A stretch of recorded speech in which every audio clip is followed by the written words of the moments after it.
Voici l'unité en tant que ceci. Ceci est le rien apparaissant en tant que ceci. Ceci est l'absolu en tant que relatif, le sans forme en tant que forme. Il n'y a rien à part. Il y a seulement le tout, l'unité, l'énergie. Ceci est l'énergie et elle prend cette forme. L'énergie prend chaque forme. L'énergie est tout ce qu'il y a. L'énergie peut être n'importe quoi et rien. En ce moment, disons que l'énergie prend la forme de corps assis sur une chaise dans une pièce. C'est ce qui se produit. Cela peut être n'importe quoi d'autre. L'énergie est complètement libre. C'est le tout qui vient du rien. Et parce qu'elle est complètement libre, sauvage, folle, et aussi apparemment ordonnée, elle peut aussi être restreinte. Parce qu'elle est sans limite et libre, elle peut évidemment être aussi restreinte et limitée.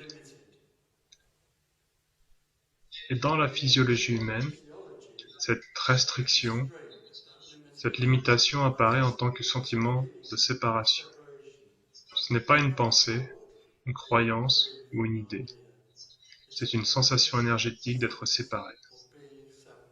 Et ce qui en émane, c'est le sentiment d'avoir une identité. Je suis une personne, je suis réel, j'existe en tant que personne, un individu, un soi, un moi. Et ce qui naît de ce sens du moi, c'est un sentiment très fort de vivre dans le temps, dans une histoire. Le moi vit dans une histoire. Je suis né, je vais vivre et je vais mourir. Je fais un voyage, j'évolue. J'ai la capacité de faire des choix et des efforts pour rendre ma vie meilleure ou pire. Je peux le faire. Et donc, l'énergie investie dans l'histoire du moi, dans cette réalité d'être séparé,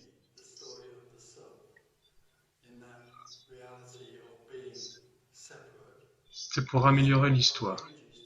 J'existe au sein d'une histoire. Et une grande partie de cette énergie, tandis que l'enfant grandit, va à l'école, peut-être à l'université, toute cette énergie c'est pour acquérir plus de savoir, mieux comprendre la vie. Et l'un des autres aspects de cette réalité séparée, dans laquelle je suis une personne, tout le reste est autre chose là-bas, c'est un sentiment d'insatisfaction. Ce n'est pas forcément reconnu, à moins d'une certaine sensibilité, que vous êtes séparé de l'arbre, du mur, du ciel ou d'une autre personne. Mais parce que vous vivez dans cette sensation restreinte d'individualité du moi, une réalité dans laquelle le moi vit, le moi se sent séparé de tout. Donc je suis quelque chose ici, et tout ce qui arrive en dehors est quelque chose d'autre qui m'arrive à moi. Mais il y a séparation. L'insatisfaction vient du sentiment que le ciel, une autre personne, un arbre ou autre chose, n'est pas vu tel qu'il est réellement, mais comme un objet séparé. Le moi vit dans une réalité de sujet-objet. C'est artificiel. En fait, c'est de l'imagination. Mais c'est ressenti comme réel par le moi. C'est le dilemme pour le moi, parce que le moi vit dans un monde qu'il croit réel. Il pense, je suis réel, l'arbre est réel, le ciel est réel. C'est seulement réel et c'est là-bas. C'est un objet. Cette insatisfaction amène de nombreuses personnes à chercher quelque chose de plus profond. parce qu'ils ressentent qu'il manque quelque chose. Il y a quelque chose qui n'est pas satisfait dans cette existence séparée. Ils cherchent donc cette satisfaction dans la religion ou les thérapies, dans la recherche de l'illumination, parce que les gens ont lu quelque chose à propos de l'illumination, et cela pourrait être la réponse. Le moi cherche donc une réponse, et cherche alors un autre objet.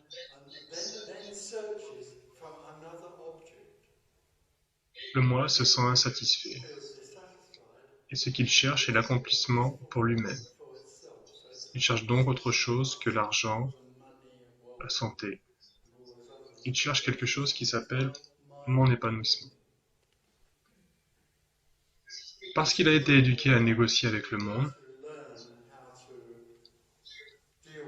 il pense qu'il doit apprendre comment trouver l'épanouissement.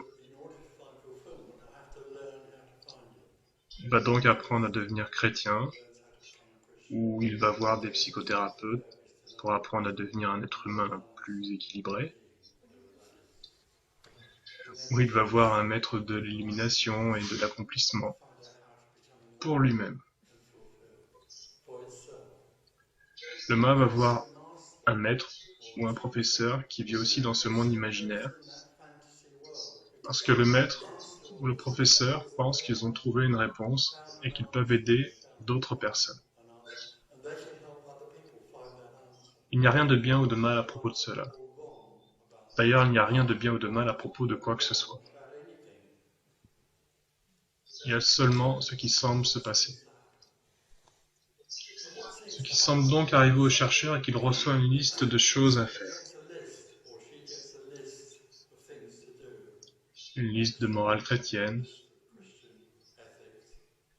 une liste du psychothérapeute, une liste du maître illuminé, méditation, ouverture du 4e chakra, connaissance de soi, trouver la réponse, découvrir comment être dans la conscience, accepter la conscience profonde. Même de nos jours, il y a des gens qui communiquent l'idée que tout ce que vous avez à faire, c'est de lâcher prise et d'accepter qu'il y a uniquement l'unité.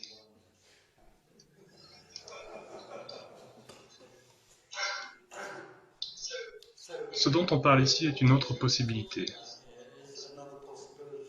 Ce que nous partageons ensemble avec des mots, et au-delà des mots, est la possibilité que la structure tout entière du moi, de l'individu, le rêve du moi, l'histoire du moi, est en fait illusoire.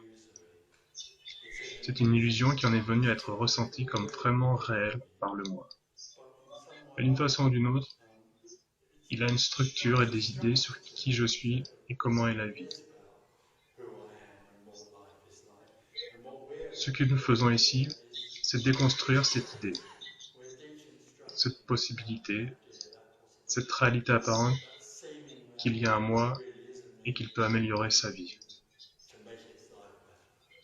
Ce que nous déconstruisons aussi ensemble, c'est l'idée qu'il y a un chemin, qu'il y a un voyage, que le moi peut faire quelque chose pour se déplacer de A vers B, pour se déplacer du sujet vers l'objet appelé accomplissement de soi.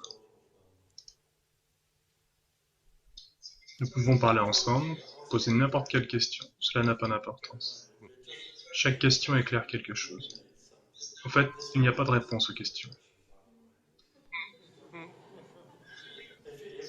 En ce qui concerne le chercheur ou l'individu, ce meeting est complètement, absolument futile et dénué de sens. Parce qu'ici le chercheur n'est pas reconnu. Ce qui est déjà en train de se produire est la révélation de cette illusion qu'il y a un chercheur. Il n'y a personne ici et il n'y a personne là-bas. Il n'y a donc pas de possibilité ou même de démarche pour aider. Parce qu'il n'y a personne à aider. Constamment, le mythe est mis à nu. C'est ce que nous faisons ici. Cela peut être très puissant, mais la chose la plus libératrice qui peut se produire est absolument au-delà des mots.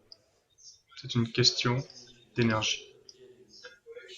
Comme je l'ai dit au début, la séparation est une énergie contenue dans le corps, une sorte d'énergie limitée, crispée.